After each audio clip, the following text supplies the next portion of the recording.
welcome back to the Culture Cave. I am Anthony, and I'm here with Emmett. Emmett, how are you? I'm doing all right. It's not as cold as we've seen in the Expanse, but it's a little chilly during the winter. We had a wee bit of snow where we are.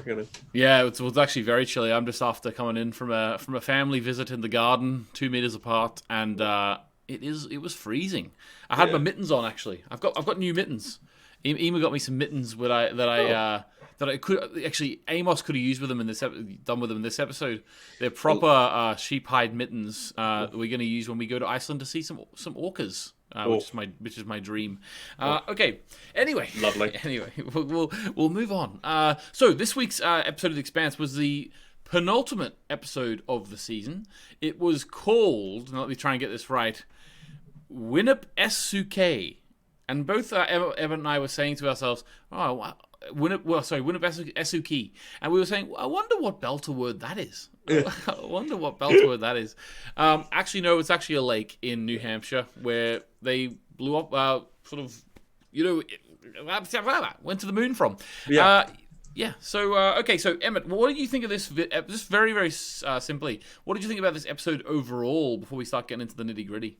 Well, I thought it was really lovely of them to rename that lake over a belter word. That was really nice of them. Yeah, that was No, nice actually.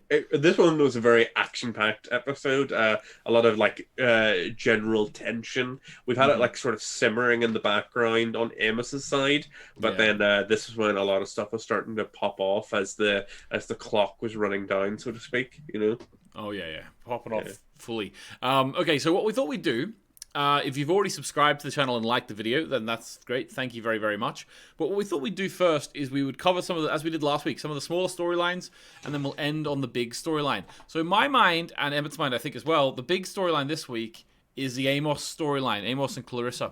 So we'll focus on that last. So the first thing we'll talk about, well, I suppose the rest of it is all. Well, there's actually two other ones. There's the Naomi storyline, which is starting to encompass more characters, and there's the Ava Sarala storyline. Yeah. Let's start off with the Ava Sarala storyline. Fantastic. Yeah, no, so yes, it's the one that's most unconnected with the stuff with Naomi, and it's sort of connected with Amos in the sense of they're trying to reach Luna, Yeah. because Avasarala is Amos's contact, and he wants to be able to get there. But yes, we see the continued political machinations going Mm-hmm. on in the aftermath of the attack on Earth, including the fact that unfortunately the Earth government, led by its current Secretary General, decided to attack Palace Station and began the strike back against the Belt, Yep. which it's a difficult thing because as Avasarala said, there were civilians on that area, Yeah, and they were also talking about the series as well. yes, which is where their meeting started to go a little bit wrong. Uh, I don't know about you, but definitely I think this episode shows how quickly people can sort of go down a slippery slope when it comes to retribution. Yeah. Hmm.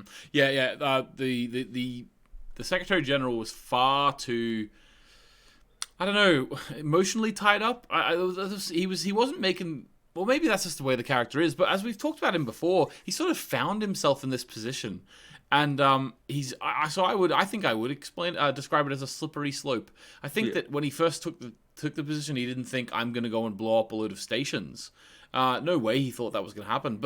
And we were talking last week about the parallels with the 9/11 attacks and the American government in the aftermath of that. And I thought it was very interesting here. It's almost as if the writers of these books were like, you know what? Why didn't half of the George W. Bush cabinet just stand up and say, no, we're not invading anywhere.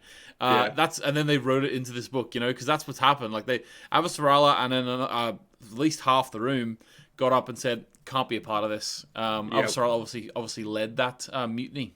Yeah, well, again, it's one of those situations of oftentimes in those scenarios, everyone's waiting for someone to do it first, and then that sets in motion. So Abasarala, after hearing the fact that they were considering the attack on Ceres, was like, "No, absolutely, I will not be a part of this." And Yeah.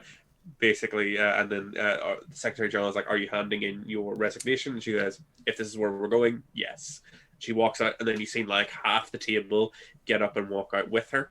Yeah. which is quite a powerful moment because she had a very powerful moment where she was trying to like express the need for peace, and like she expressed the fact that in her heart she so desperately wants revenge because we haven't confirmed that unfortunately her husband is gone.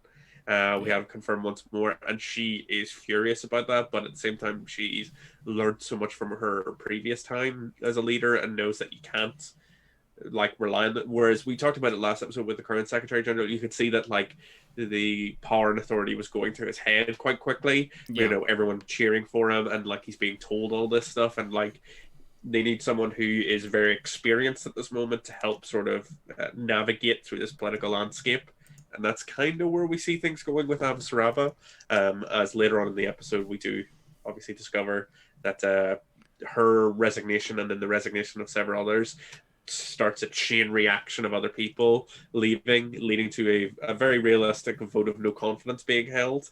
What did you think like that? Like, I was so... We tell you what, Emmett, we predicted it. We Yeah, like... are the supreme predictors in this show, to be honest, because we knew you earlier in the season predicted correctly about the when the sort of what was going to happen after things hit and all that sort of thing, right? What was it you predicted? I think you. Oh, hang on. I'm thinking way ahead of myself here. Before this season even began, we did like a looking forward to season 5, and you predicted that they were going to be like these rocks were just going to smack into Earth, and we were going to see the aftermath of that. And I think we both predicted about maybe 4 or 5 episodes ago, whenever Avasarala, whenever the Secretary General Nancy Gao, whenever she died. We both said, well, Avasarala is going to be the Secretary General by the end of this season. And it seems that's going the way. You can't sideline Avasarala. She is a force to be reckoned with. Obviously, what was going on last season with her losing the election and stuff like that. It was a humbling moment for her, and it really messed with her family life. And then there's the extra tragedy of the fact that she won't ever be able to properly reconcile with her husband because that was taken away from her. And now, she's a person who struggles with the lines between work and family life. We've seen it in like the early seasons where she betrayed a dear friend for what she thought was good reasons at the time, and now it seems like she's going to be so devoted to her role as Secretary General that she'll likely have no time in her personal life for anything else. It's all consuming, so it's good for her in the sense of she is the right person for the job, but it's probably going to be detrimental to her as a person, if you get me. Like, it's going to... Yeah, and I think, did you just say that we have confirmation of her husband passing away? Yeah. And because she put the name up into the thing. I think it's really interesting that she's been sort of offered this position or this like sort of role as the new Secretary General when this sort of vote of no confidence comes about. I think it's really interesting because she got there through just following her own moral judgment. And she wasn't actually pursuing power in this instance. She was pursuing like her own moral compass, what I think is right. I can't be a part of this. And she got rewarded for it. Yeah, well, last season we seen that she made the mistake of prioritizing winning over everything else, and in this season she seems to have learned from that mistake and got rewarded for it. So fingers crossed that she's able to hold on to that. It's much more difficult, as we've seen with our current Secretary General. It's difficult to always keep your head in when you're like the most powerful person in a room and you have people telling you. Though to be fair, we've already seen that despite him being the one to convince the current Secretary General to attack the Palace Station, she still wants her good friend. Yeah, because she needs people who will challenge her on things, and that's probably a good sign. She doesn't just want yes men in the room. She wants people who will challenge her decisions and make her consider other options that she wouldn't necessarily. It's, again, just fascinating political stuff, really. It is fascinating to me because I personally, I was like, when she offered him the role in the cabinet, I understand everything you're saying about like wanting to be challenged.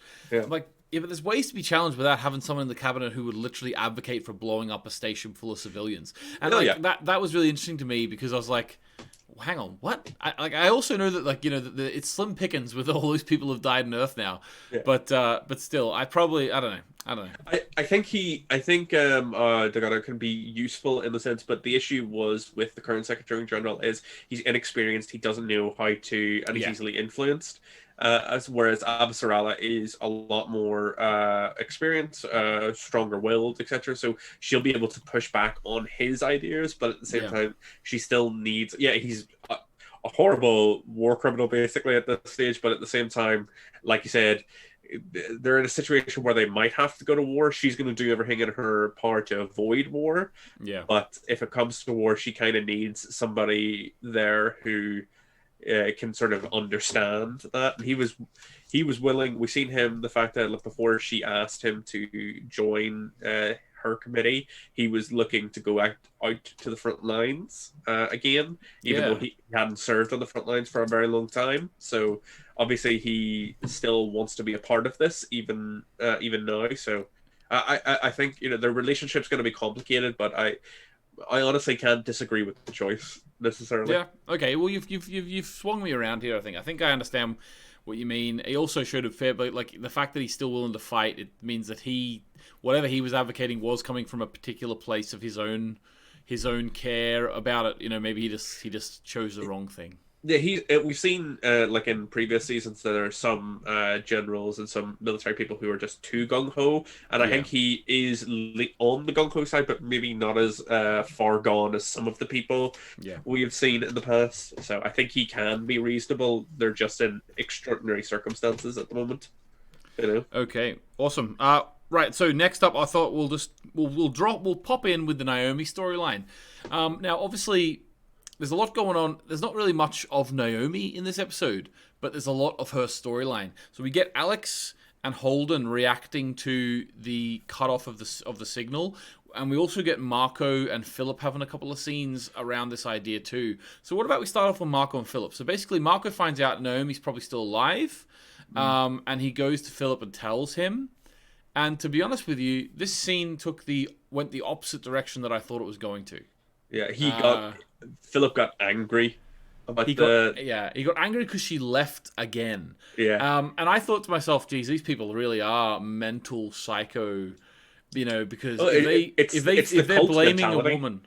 Yeah, exactly. Yeah, exactly. Cult mentality. Like, they're blaming her for trying to escape when they were literally keeping her hostage. Yeah.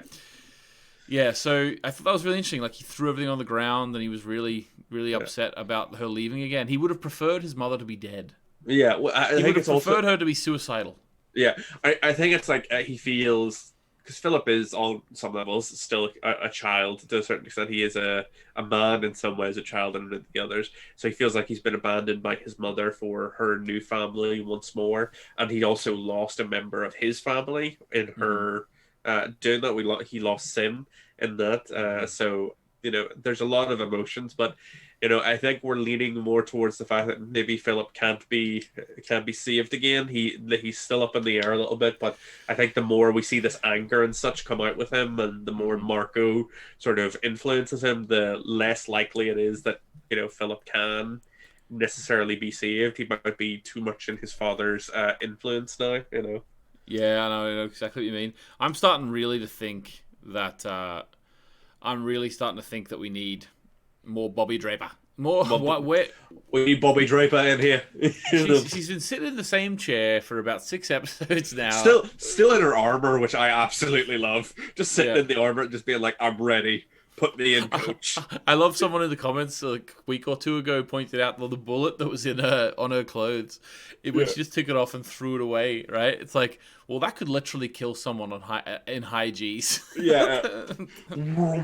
Yeah, like she could put it through somebody's head, with that suit. That wasn't really really smart, but that's Bobby Draper. She doesn't give a damn. Yeah, she's a loose cannon these days, Yeah. So yeah. Well, I suppose the Naomi thing at the very end of the episode, she scratches the wall again. Someone pointed out as well, but I think it's around what we were saying, but it's pointing out the nuance. Every time she opens the door, more oxygen gets out. And so she's counting how many times she's done it to sort of make sure that the oxygen in the area she's in doesn't get depleted too much.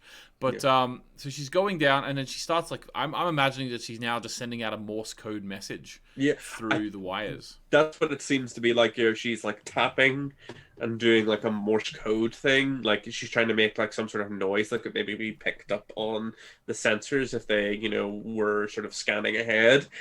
We also see her earlier in the episode chipping off a little bit of like ice or something to try and get a bit of moisture out of it, because she's dying of thirst as well, being trapped on the ship again. It's a very harrowing situation that she's in currently, with being trapped in a single location. Just the knowledge that she's flying around in a flying bomb, essentially, and it's just so rough. I think the next episode with the Naomi storyline is gonna. I hope it ends well, but it's gonna, the fireworks are going to go off next episode, 100%. Yeah, and we also seen that because Marco has been informed that she's changed it. Yeah, she's changed it. He's trying to send other ships to go intercept James Holden and such, and kill him there, which is where some of the more tension comes from the drummer storyline, because then she's wondering why they're being sent to go do it if this is just going to blow up and kill him anyway.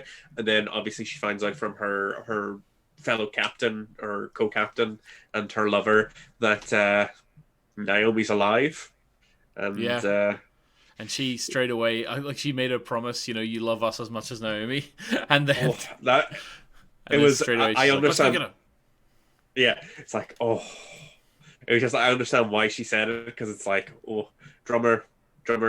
I don't think drummer, wants to lose another person she cares about after what happened with Ashford, and she's not been thinking the most rationally, and she's gonna do some crazy things, because that's what the Kamina drummer does, because she is also a badass who does not quit, and I respect that. Yeah. I think next episode we might see like a proper big, like sort of almost naval fight with a load of starships. I think we're going to see like a big battle between, and I think Kamina Drummer's gonna swap, and I think she's going to join Holden's side to rescue Naomi. I think there's going to be a big battle next episode. I hope so. I'm eager for another big space battle. It'd be great to see that as well. Yeah. Okay, let's get into the big one then. The Amos storyline. Load of action. There is so they're basically, they've got into a mansion and they're going to go into a shuttle to go to the moon in one of these rich people's escape shuttles. And it's what I found really interesting was that there's a group of people who are sort of taking it upon themselves to police the area, and they're like sort of collecting all the food and like sort of almost just trying to strong arm everyone. Which I felt was interesting. So what do you want to focus on first here? Do you want to focus on the fight itself, or? I think we should maybe talk a wee bit about the lead up to it, because there is a great deal of tension between Eric and Peaches, Clarissa, in this episode, because we see that because of the compassion that Amos has shown her, and the fact that she's trying to be a better person, Clarissa's trying to save as many of these people, because they come to the mansion and find that the winter staff is there, and she basically lets them in on the plan, despite Eric and Amos, Timmy, not necessarily wanting to be a part of it. And then as more people come from the other winter staffs and the other sort of rich people houses from nearby come, she's also letting them in and stuff like that. And Eric is getting frustrated because he's lived in a very dog-eat-dog world and is very focused on the survival of his people, whereas Clarissa is trying to be better after the horrible things that she's done.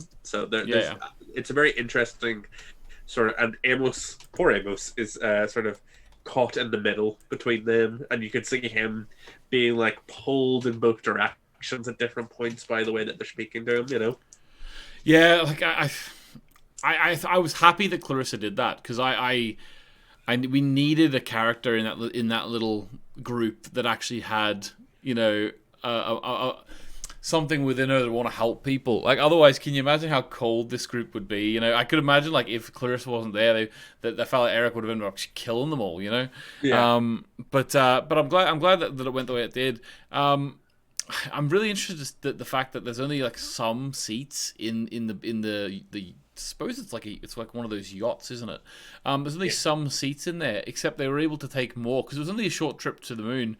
That's what they say. So I suppose it's just all that matters really is, do we have too much weight to blast off, and the second thing is, do we have enough oxygen to get there? So I think both of them must have been easy. Well, yeah, well, they sort of worked out that it was going to be tight, but they would be able to sort of make it, you know, with the current situation, and that's where a lot of the tension was coming because Eric was, you know, pointing out the unfortunate truth that the more people that they took on, the more likely that it would fail.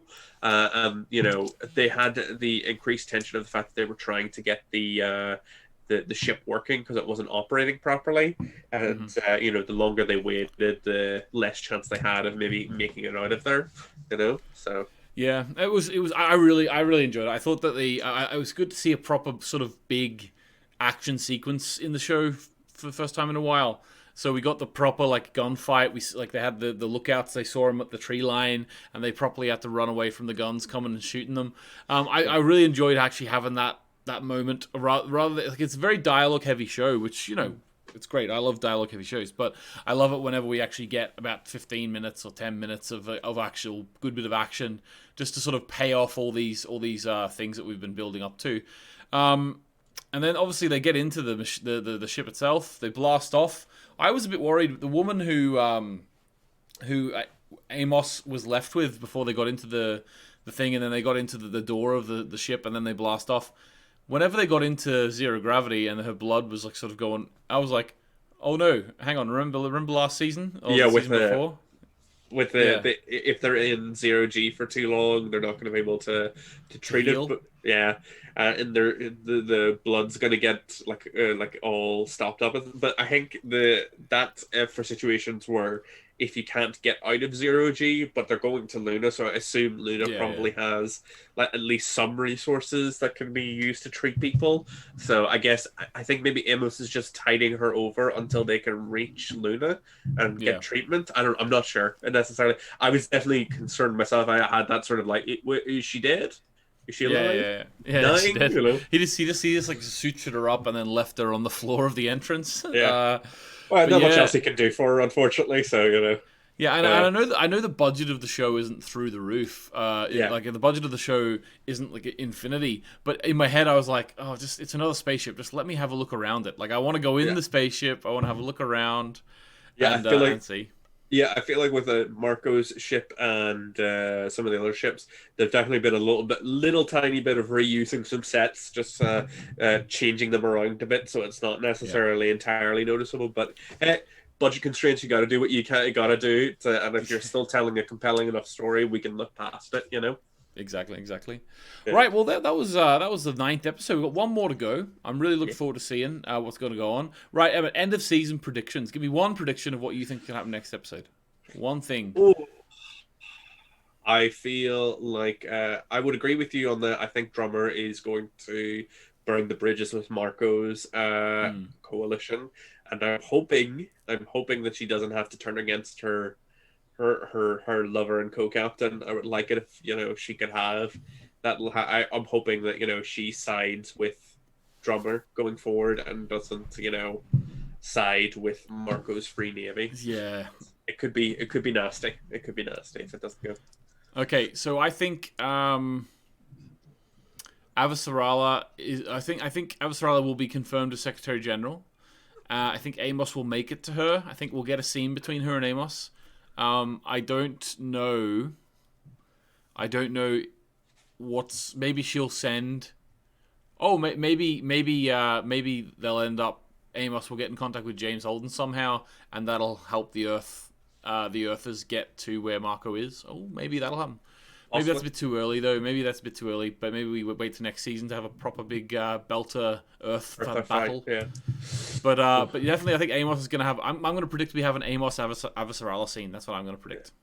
Another one that we desperately need because the last time... it's funny to think about, the last time that they spoke to each other was before the asteroids hit.